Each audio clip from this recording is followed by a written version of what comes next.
it's Heather. So today we're going to be talking about checklist of items that you need for mobile massage or like a chair massage gig. So just basically Outcall massage, the things that you would need.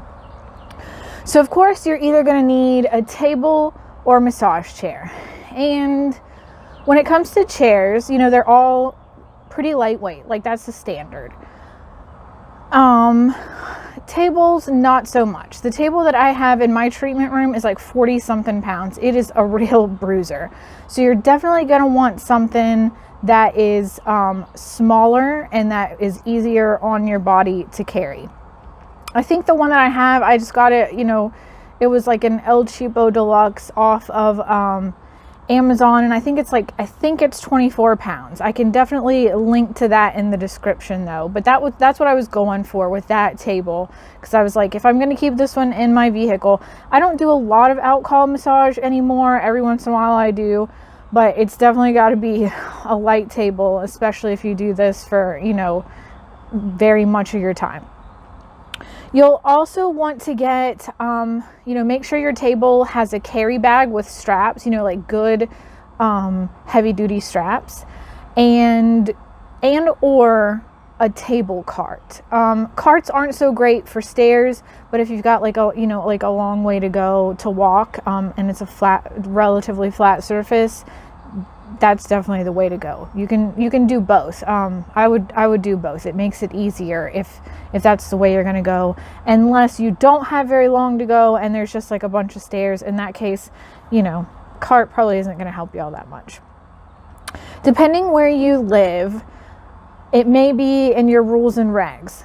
For where I live, I always need to have a copy of my license with me. I am in North Carolina, but it can't hurt you. Like, you know, even if it's not in your bylaws, you know, having a copy of your license, having a copy of your liability insurance with you. So, you know, if something happens, you can make that telephone call, you know who to call.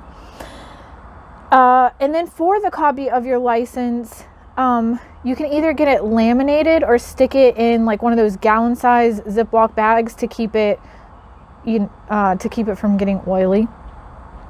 You'll want to have business cards, of course. And then if you're doing like a chair massage gig, it can be kind of nice to have like one of those little business card holders so you can put them out on the table. You don't need it, but it's, you know, something that you could have there with you. You will want your phone, definitely. And the more things that you can put on your phone, the more functions that your phone does, the more apps that your phone does for massage purposes, the better. So you will want it for scheduling, for music, way to take payment, health intake, and or the clock feature. Now, if your phone does not have those things on it, or, you know, you don't have, like, for example, I use Massage Book. It's both for my health intake and for, what else? And for scheduling. But, you know, whatever you use. And then for music, you can use, I've got a couple different music things, but one that I, use a lot is YouTube Premium. You know, you can get YouTube Premium, and it you can look up like massage music or relaxation music or meditation music, and it will pull up a bunch of stuff. So paper towels, you will want paper towels to clean the surfaces of your table or chair. But the paper towels, especially if you get those Selecta-size paper towels, I definitely recommend the Selecta-size for a couple reasons. You know, they double both as a paper towel, but also if you're doing chair massage, I have never bought chair massage face cradle covers. I use the Selecta-size paper towel, and I get, you know, I tear off two at one time, and then the slit in the middle, I just do a little bit of it. I'll probably put a picture in here after this. I'll edit it into this. And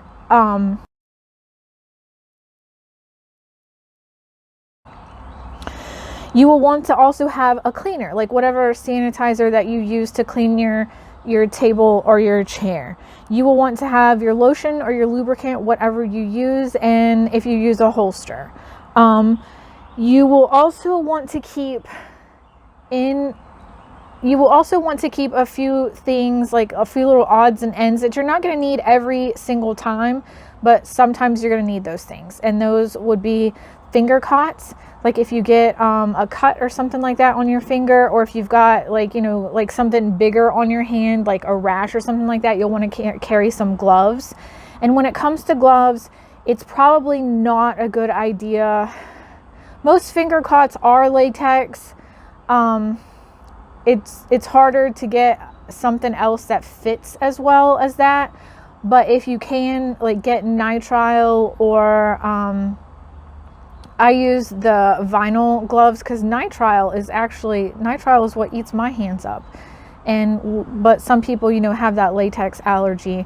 So maybe stay away from latex. Or if you've got like the finger cots and they are latex and you need to use one, definitely make sure you ask your client, client who you're working with, ask if they've got a latex allergy specifically. Like if you on their health intake, asking about allergies is always good. But if you're using latex finger cots or gloves, you will definitely want to ask, pointedly, do you have a latex allergy? And, definitely note that. You will also want to keep nail clippers and file masks in the time of COVID. And I like to have, you could get those little shoe slippies that you see in the hospital, the blue slippers that you see in the hospital, or you could just like get a pair of grippy socks or slippers. Some people, this is a controversial topic and it's probably going to upset a lot of people, and people are going to be like, link me to the studies that talks about, how filthy it is. And I know, I'm aware, but I'm like a shoes on in the house sort of person. But of course, when you're going to somebody else's house, you definitely want to make sure what they are okay with. And if their shoes off, do not wear shoes in somebody else's house.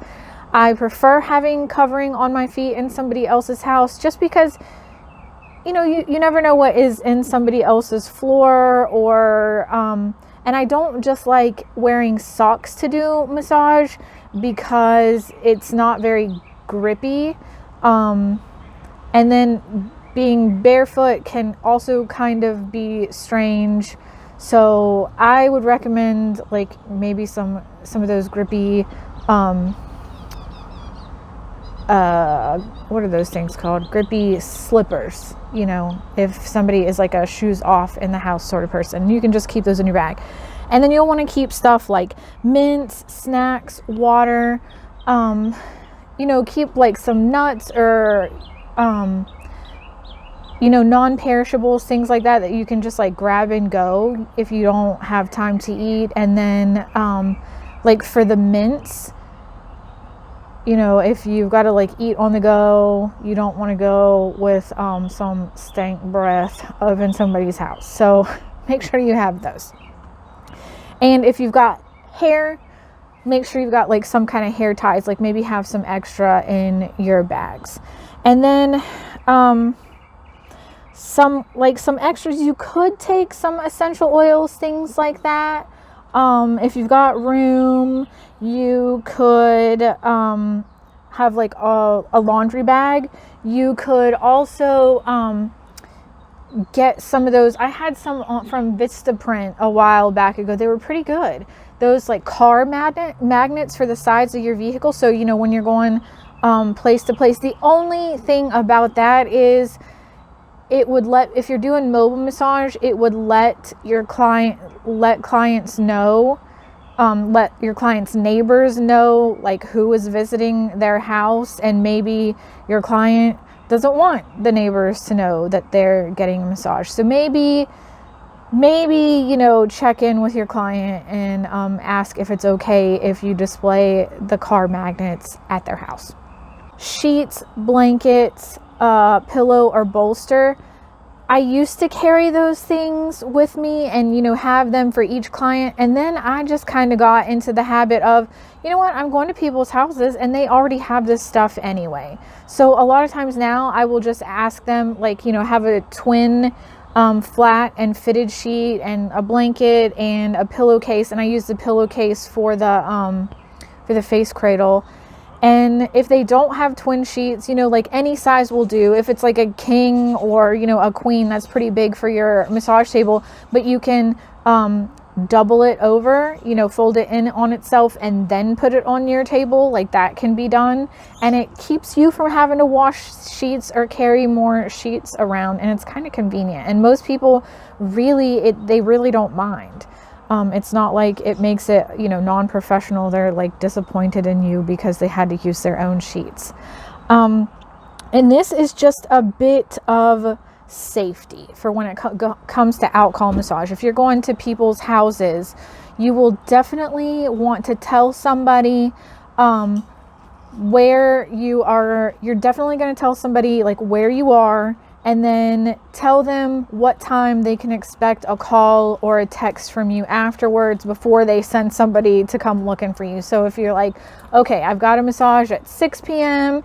and it will be over by 7, give yourself time for like client education and breaking down your table and, getting back out to your car or whatever. So say by 7:30, if you have not heard from me by 7:30, call me, send somebody to come looking for me. So that's just, a safety measure for doing Outcall massage.